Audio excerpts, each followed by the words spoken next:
Hey everybody, Alex Kazora, SteelersDepot.com, back with some Pittsburgh Steelers preview and prediction of this Sunday's Week 15 game between the Pittsburgh Steelers and Tennessee Titans. Steelers coming into this one 6-1, essentially need to win at least three of their last four to have a chance at postseason play. Let's talk about the keys to this game.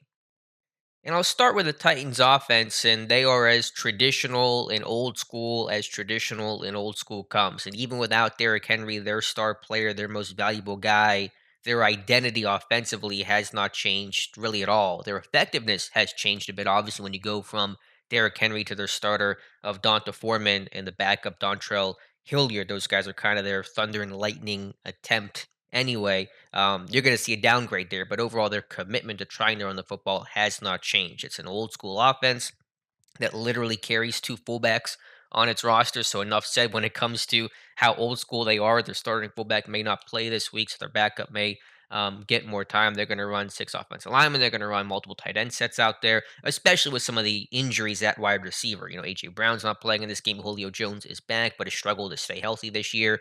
And so even with the losses of guys like Johnny Smith, they are a traditional two back team. They're going to run inside zone. They're going to run gap. They're going to run man and duo and those kinds of things out of one back and out of two backs. So Pittsburgh's run defense obviously has been historically bad, 32nd in football this year, and really arguably the worst ever in Pittsburgh's entire history, which is just crazy to say and to think about. So how well Pittsburgh can consistently hold the point of attack and win, not just for one play, not just for one quarter, but over an entire game, because Tennessee will run it basically in any situation.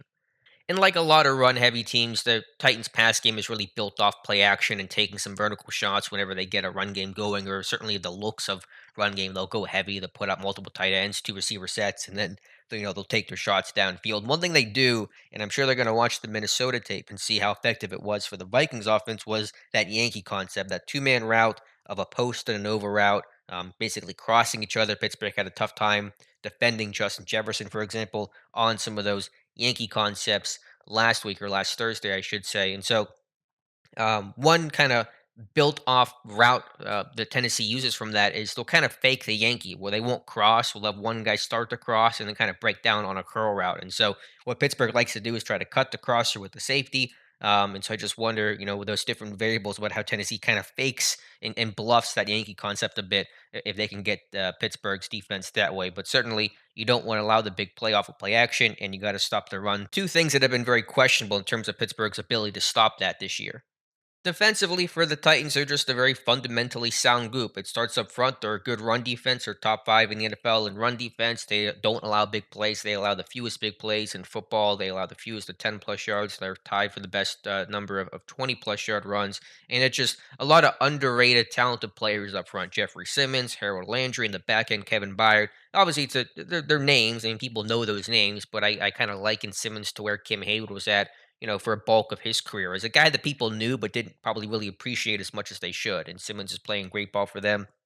Landry has 11 sacks this season, and they're just a fundamentally sound group. They two get more than other teams. The linebackers run free. They got a couple of good linebackers, although David Long may not play this week, so they may see more of Zach Cunningham, who they claimed off of waivers when Houston released him a couple weeks ago. But overall, it's just a very sound and stout defense. And so trying to run the ball again, Pittsburgh very inconsistent in that regard this season will be tough because Tennessee will not make it easy, will not, have any mistakes or miscues that's going to kind of open things up for Pittsburgh themselves.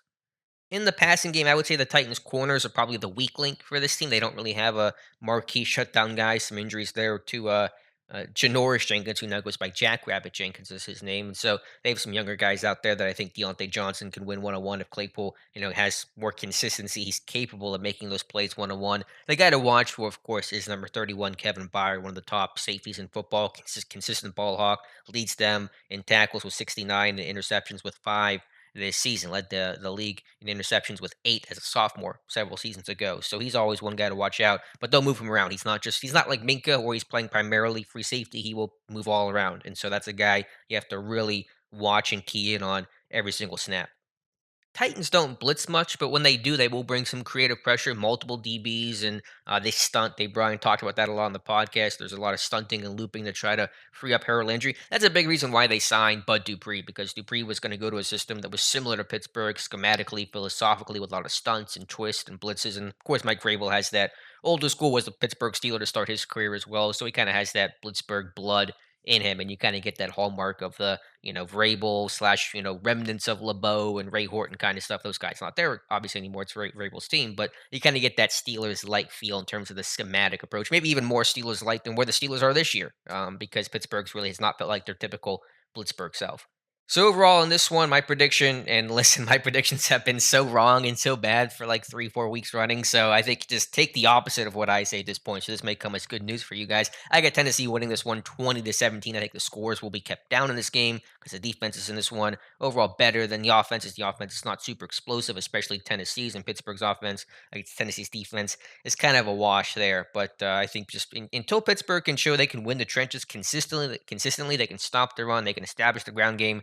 I mean, whenever they've lost those battles this season, they've lost essentially every game they've played in, including against Minnesota. So if they can't win up front, and that's true of virtually any team who isn't creating turnovers or have elite quarterback play, if you lose in the trenches, both sides of the football, it is awfully hard to win. That much is obvious. So that's why I have Tennessee winning this one 20-17.